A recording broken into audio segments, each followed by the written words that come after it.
৩০টি সংসদীয় আসনে পুনরায় ভোট গণনা এবং বিজয়ীদের শপথ গ্রহণ স্থগিতের আবেদন করেছে বাংলাদেশ জামায়াতে ইসলামী।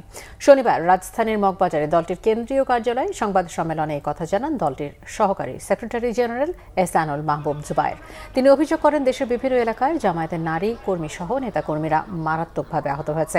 অনেক কেন্দ্রে ফলাফল প্রকাশে অস্বাভাবিক বিলম্ব করা হয়েছে বলে অভিযোগ করেন তিনি।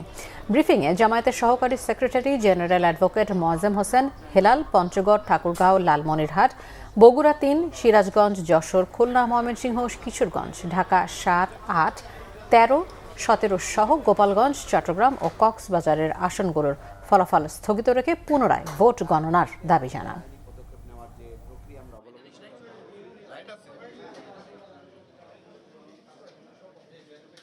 পুনঃ ভোট গণনার জন্য আবেদন করা হয়েছে, কিন্তু ইতিমধ্যেই গেজেটও প্রকাশ করা হয়ে গেছে।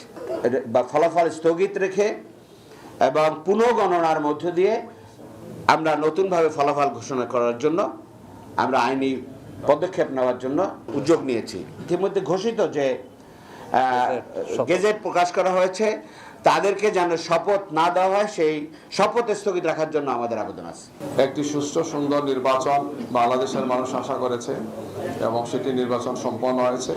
যদিও সেই নির্বাচনে অনেক ক্ষেত্রেই কারচুপি হয়েছে, জালিয়াতি হয়েছে এবং ভোট প্রদানের ক্ষেত্রে বাধা দেওয়া হয়েছে, এজেন্টদেরকে বের করে দেওয়া হয়েছে, বিভিন্ন ধরনের পরিস্থিতি সেখানে তৈরি করা হয়েছে।